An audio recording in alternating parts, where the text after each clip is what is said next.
using a marker, but you should not see even a marker here.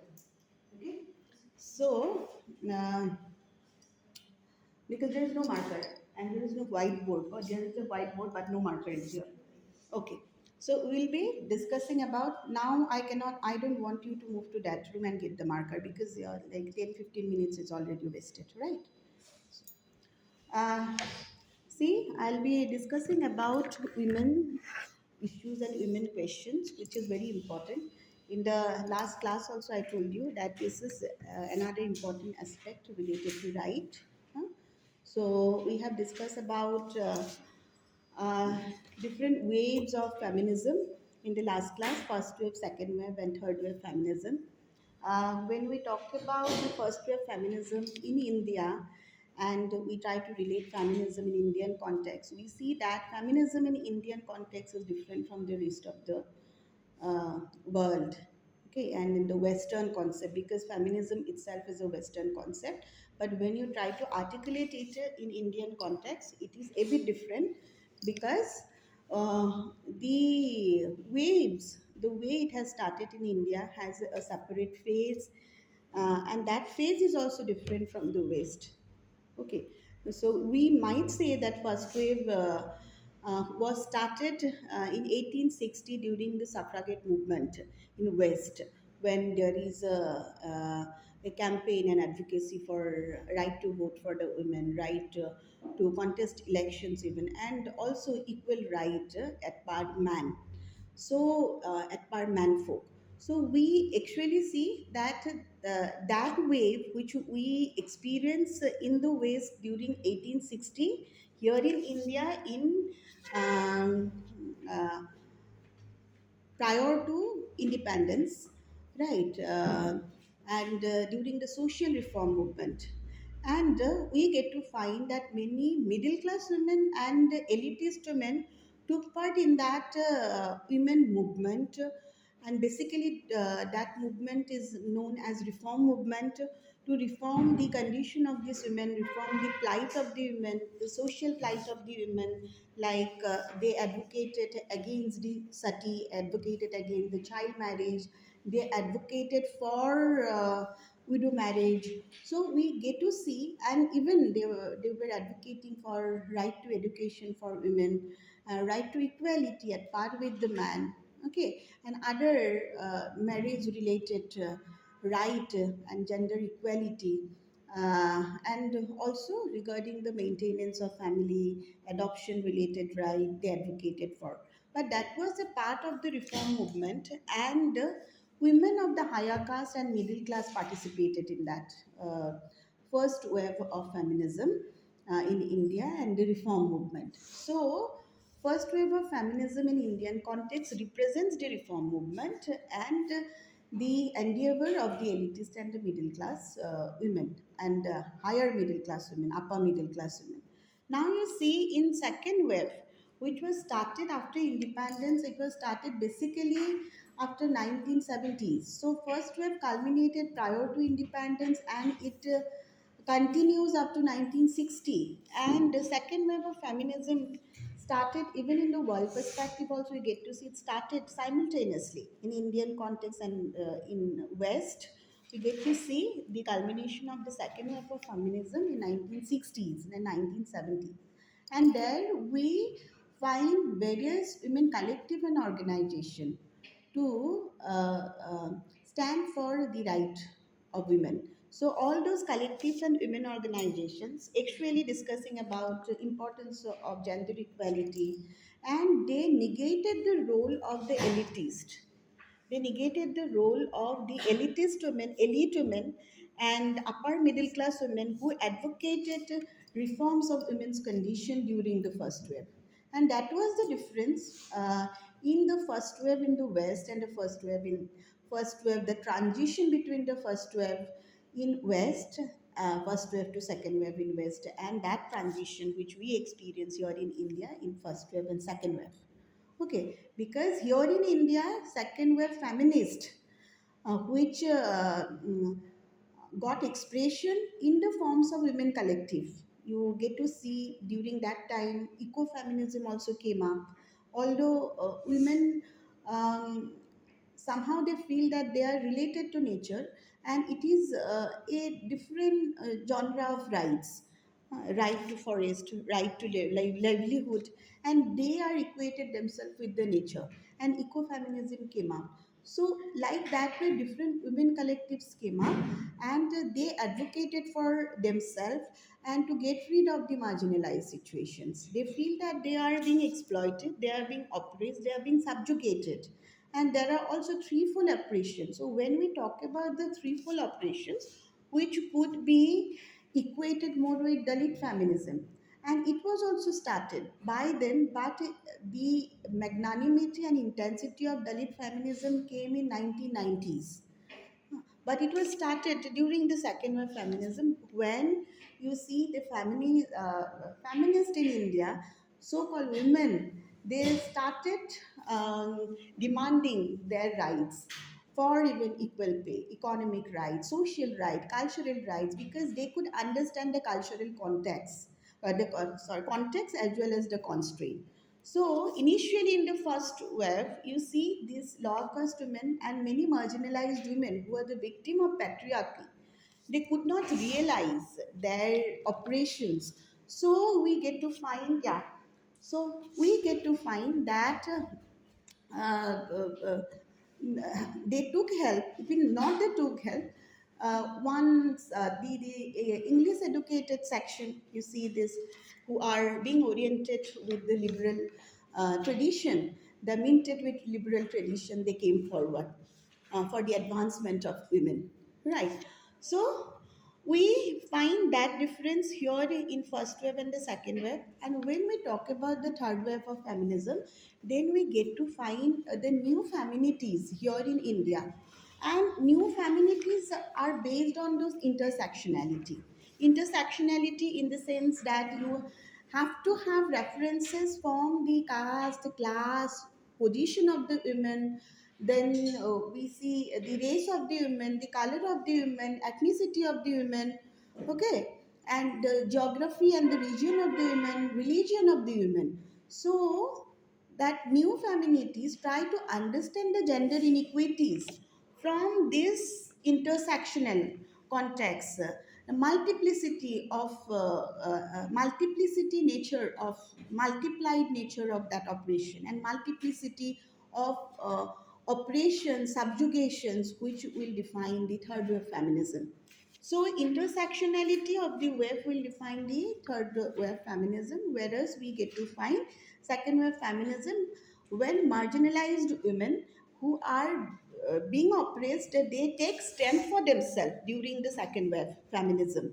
And in the first wave feminism, we get to see basically people from upper caste and class who are educated enough speak in favor of the marginalized one, try to reform their conditions. And hence, you see that there are some contradictions between the transition from first to second wave and even second to third wave here in India. Then we also get to find the fourth wave feminism. Here in fourth wave feminism, we find basically the digital activism, Me Too movement. Okay, so where women find the voice, even to explore their agency in the social media, in you see new media. Okay, they got a platform to raise their voice. So that we understood as a fourth wave feminism, and we also see that third wave feminism is also equated with post-structuralism, and it is equated with postmodernism. So when we talk about the postmodernism, then we see that the feminists themselves, women themselves, will not consider as a homogeneous group. As I have told you about the intersectionality, you say that they are victim of multiple operations. Suppose here in third wave feminities, we get to find different feminities, and we also get to find the new feminities of young women. So you see that it actually the field has trespasses so very fields and areas. We find a young feminists here. We get to find Dalit feminists. We get to find even that the indigenous feminism. Okay, and which are also working on body politics. So here the concerns are multiple, and nature of oppression is also very multifarious kind. In a sense, if you talk about the Dalit feminism, they are victim of trifold oppression, it is called. Why they are victim of trifold oppressions? And they actually rejected the first wave feminism. They rejected the existing notion of feminism here in India. They said that we should write our own history. Okay, and it is also very interesting culture of experience on their part, because you see that the oppression they have faced is like, threefold, trifold. How? First, they have uh, been oppressed by the patriarchy. So when we talk about the patriarchy, we actually understand feminism itself is an ideology, but it is not a single ideology. It involves numerous multiplicity of perspective of male oppression and domination over women. But it is basically an ideology advocating equality for women and equality for, like, gender, based on social definition, social expectations, and try to speak against, try to revolt against the male domination over women. And that's how we understand feminism. But this is not a single perspective, it encompasses multiple perspective here. So feminism itself is not a very single ideology. So it encompasses different perspective. And those perspective comes from caste, comes from religion, comes from even ethnicity. You actually see comes from nature, that we have that ecofeminism. Okay, so you see that feminist understanding of even history, of management, of society, of you see the law, will always be varied. So we see how it is integrated with different discipline. Huh. Now we see one more thing is that we have already said that Dalit feminism is different from the existing, like, feminism and Brahminical feminism, which we get to see during the first wave. But first wave, more than Brahminical feminism, first wave is dominated by the educated women of upper class.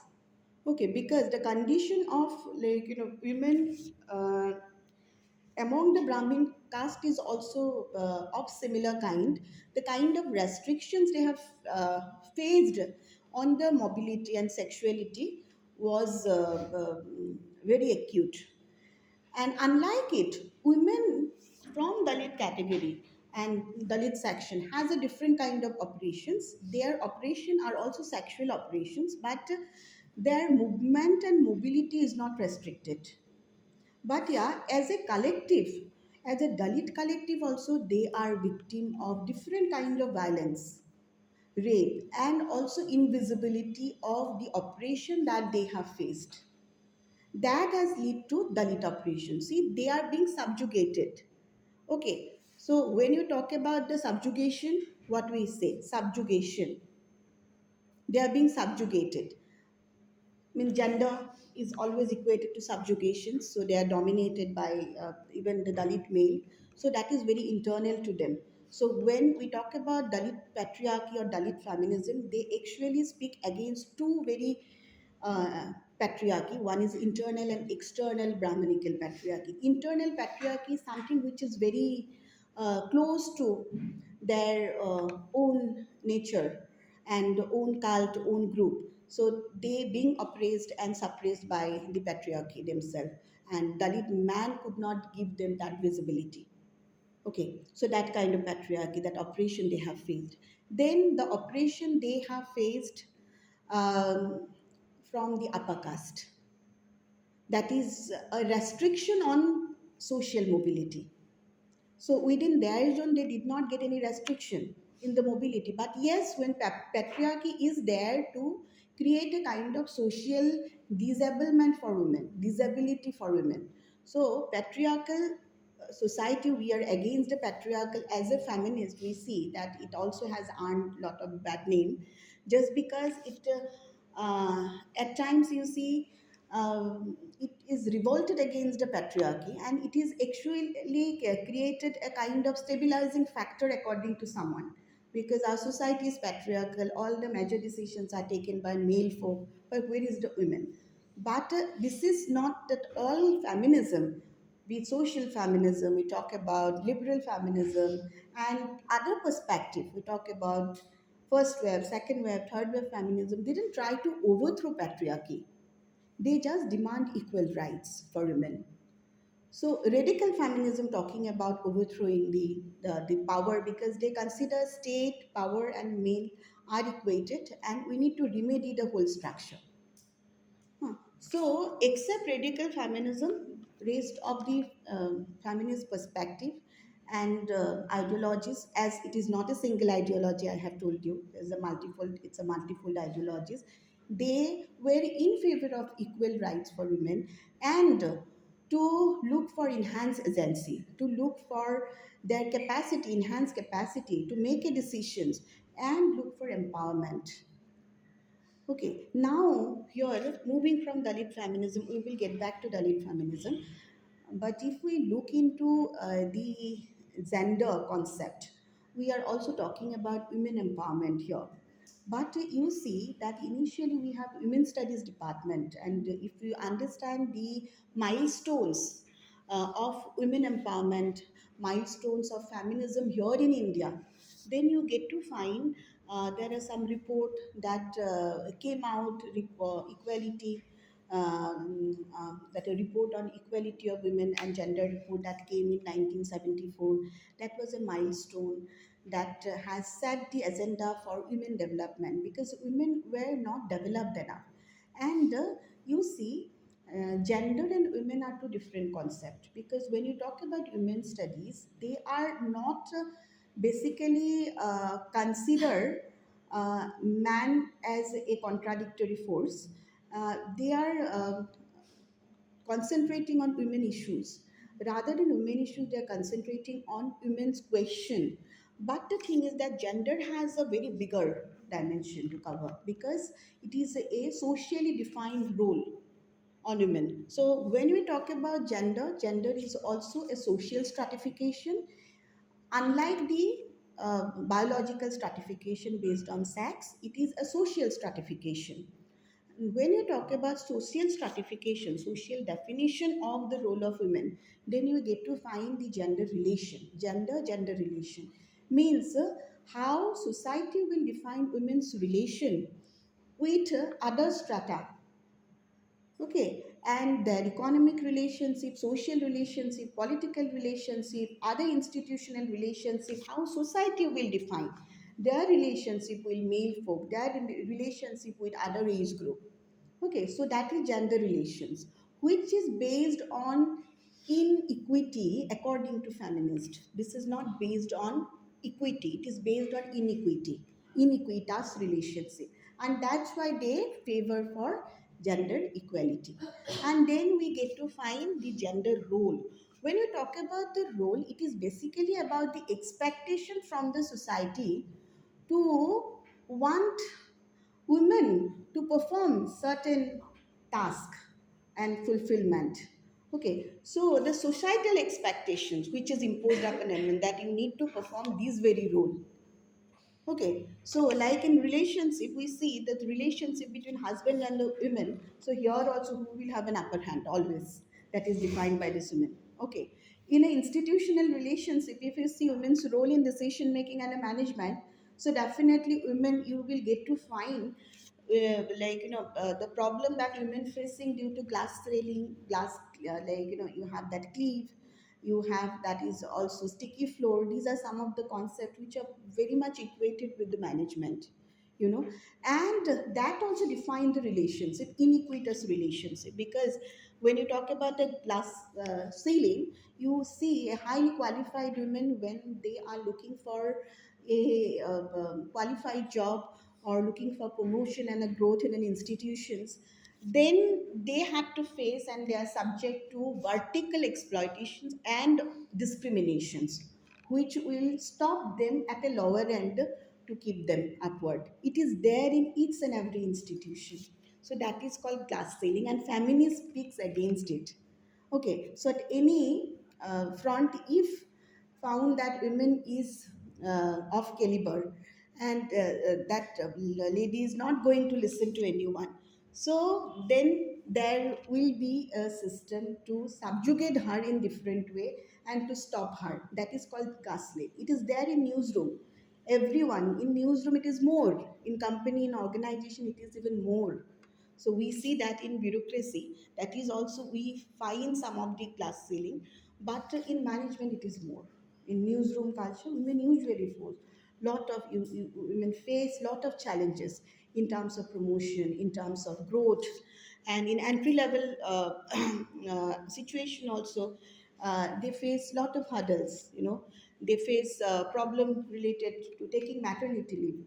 And why I'm emphasizing here on maternity leave, because that has altered the whole relation and identity and role of women. You see, once women becomes mother, her focus, her interest, her priorities, her role relation have been changed and bound to change, at least for 1 to 3 years. Okay, so you will also face this. Huh? So if you intend to get married, so definitely, and many people obviously might get married, and many people may not also get married. That is your own choice. But if you intend to get married, then if you have children, then you will experience it. And you see, and that is also the reasons why many people in the many women are not at a top notch position in the newsroom culture, and the discrimination they have faced. They have developed a camaraderie with, like, that amicable relationship with male colleague, because both male and female in news organization at times they face the same kind of pressure, so the deadline, so that have made them closure. But at the same time, women are always at the lowest extreme in terms of the pressure, in terms of the discriminations, or in terms of the promotion and a growth. Okay, uh, because of the society and the definition of role and the definition of relationship. Okay, and hence because they cannot go out beyond night, and society is not safe, because you see male, in fact you see the power of men lies where, so their power lies somewhere else and lies in the sex organ, and then you see that it is not safe for women to go, because that's what is the reality. Yeah, because they show power by, like, become biologically biased. Okay, and if they can't exploit and oppress women like that way, then they will exert violence, throw acid. Okay, and also resort to other forms of violence. Okay, so you see that in this situation we get to find the role of gender. So we it is important to understand the gender relation, important to understand the gender based identity, where women develop their own perception of self, who I am, what I am doing, and you can actually speak for them, speak for yourself, apart from speaking for those who actually needs help. Okay, so now you see, we have the list: role, gender relationship, gender identity, women empowerment. That is also very important concept. This empowerment concept is a very you see broad terminology, because it involves women welfare, development, and upliftment. And you get to see, when we talk about the power of women, we are here talking about the power of women, power of women in terms of their agency, their thinking capacity. Because here, right from the very beginning, women are subjugated in such a way that they are only the doer, they are not thinker. Only men folk will think and women will be doing. Okay, so that is a kind of relation, identity, and role which is established. Okay, so that binaries between doer and thinkers, and the boundaries which are set the society. So here we actually see that The power is exercised in multiplicity of interaction, relationship, and also act and action in the society, in our everyday life. In everyday life, the way we form the relationship, the way we interact, okay, the way we deal with things, the way we wear a lens to look at a situation, okay, we get to find the power.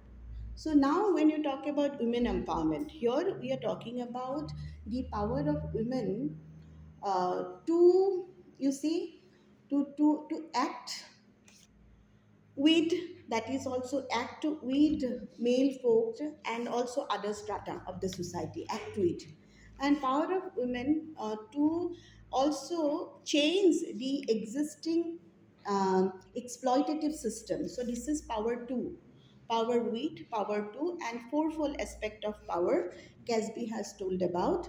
So here we talk about the power two, that means women having that capacity to change the existing institution, at least some of the norms, some of the practices. Women having the power to work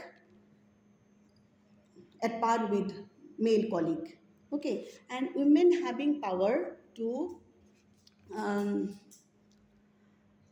even on order and instruct a male colleague. Okay, so that is also a power, power over, power to, power with, we see, no? So here we see that there is also a kind of relationship, women's relationship with self, women's relationship in another praxis of relationship, and women's relationship in a collective with other women. So, if you see, our relationship with self is very important in order to empower ourselves. How we define ourselves, how we see ourselves, our self image, our self perception is important. Our relationship with other practices of relationship, in the sense, so the mutuality of relationship we are having with family members, with our colleagues, with our peer group, with the members of any institutions, with our friends, okay, and our ability to control and reconciliate the differences and control at the same time. Control, you cannot control the difference, but control the actions. Ability to control or conciliate and reconciliate, which will also related to empowerment. And then our relationship with other women in that collective, in an organization, which will also help us to empower. Okay, so this is very important to understand the agency of this women, how agency of the women works. Because you see here in Indian context, our feminism is different. Our idea of feminism, understanding of feminism is different, just because femininity here in India is not considered as something very weak, or when you talk about that that concept of femininity is not very weak or feeble, okay, but here it is see that feminism, or you see women in India are considered as the most powerful. They are considered as a Sakti, embodiment of Sakti, embodiment of Ugrasandra, embodiment of Opesari, I, Lakshmi, Durga, etc. So the embodiment of Durga, and hence patriarchy is here to suppress and control the women and limiting women. The more equivalent term will be the limiting women, limiting the power of the women, instead of West concept of patriarchy, like the relation between that male and the female and patriarchal society in a, and the femininity is such that weak women needs protection. So in West, so there is a concept that weak women, women are weak. Okay, biologically also they are weak, they're set, and hence they need protection. But here in India, concept is different. So hence Indian concept is very interesting. Indian way of understanding feminism is very, very interesting, you know. And then we see that, as we have already told you uh, about uh, about Dalit feminism, I have already started. Okay, and we also need to relate women with some of the myth. Okay, and when you talk about the meat, even this goddage concept is also one meat. But you see, it is related to health. The same time, when there is eye, so we talk about we beg for opesori to cure the disease. And woman is also someone who can cure the disease. That is also a myth. So we have a mythical structure exist in society, and the concept of power of women is also very mythical in that sense. Okay, and you see when you talk about Dalit feminism, that is again we come to being. So we have some proponent and advocate of feminism. One is Jyotiba Phule, you all know, established the first school during 1848 for women, for untouchables basically, in Kanbara in Pune. He has established the first school, and he also made his wife, that Savitri Bai Phule, educated and let her become a teacher and teach the students, and established two, three schools for untouchables. Okay, and then we also have, I forgot, apart from Ambedkar, Jyotiba Phule, there is one more name I forgot. So I'll tell you. Okay. So you actually see that here, when you talk about the Dalit women's subjectivity and agency, how they have actually plotted against the Brahmanical patriarchy. They said that Brahmanical patriarchy has two aspects. Even this is said by one Brahmin woman, Uma Chakraborty, that Brahmanical patriarchy itself has set boundaries between Dalit and Brahmin women. Huh. So because they set some boundaries, and there are of twofold nature of patriarchy. One is internal and external. When we talk about the internal patriarchy, that is actually led by the Dalit itself to oppress women, dominate their wife, dominate the women folk, won't let them become visible. And then external patriarchy, when we get to see there is also gang rape of these women, different kind of violence which met out by Dalit women in the society, and report, most of the time it's unreported. And the violence against women are also become invisible, and they are unheard of. Their problems, their traumas, their tragedies are unheard. They are unheard of, are not even reported properly. So that is a part of external patriarchy.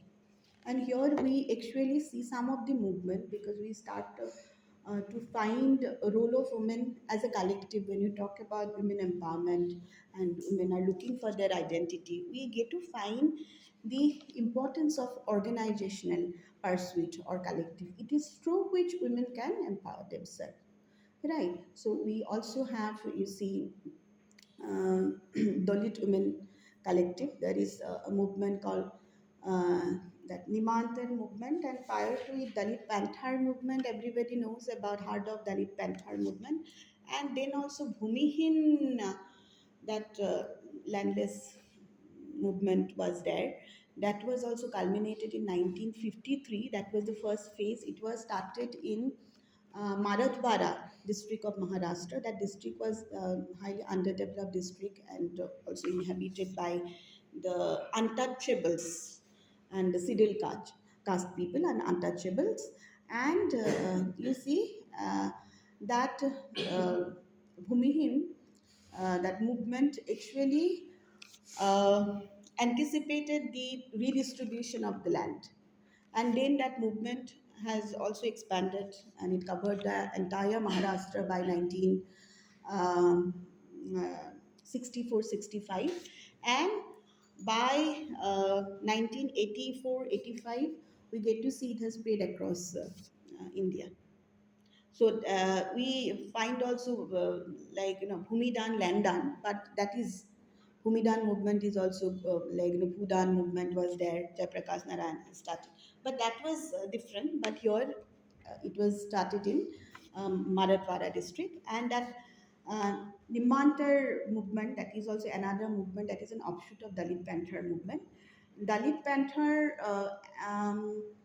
basically focuses on the inequities in the rural and urban areas in terms of industrial setup. In rural areas, they are basically Dalits were inhabited in the rural areas. No? They're concentrated in the rural areas, but there is no developmental schemes and policies which are executed. No industries are established in that areas, so there is less scope for employment opportunities available for them, and they were not even educated. So Panther movement actually stood for employment opportunities, education for the elite, and also elimination of that inequitous uh, that power relations in the society, in rural urban divide. So even elimination of that rural urban divide was also highlighted by Panther movement. And offshoot of Panther movement is Mantar movement, and that movement basically focused upon uh, renaming the Marathwada University. Marathwada is an underdeveloped place, and renaming the Marathwada University as Ambedkar University. And they also said that in Panther movement, although women were involved, but due to internal patriarchy, Dalit man did not let them visible. And hence, yeah, you have class now? Okay. And hence, you see that just because they could not get that visibility, they also revolted against it, internal patriarchy. Okay, then, so I'll be finishing off today, and tomorrow again I'll be continuing. Okay.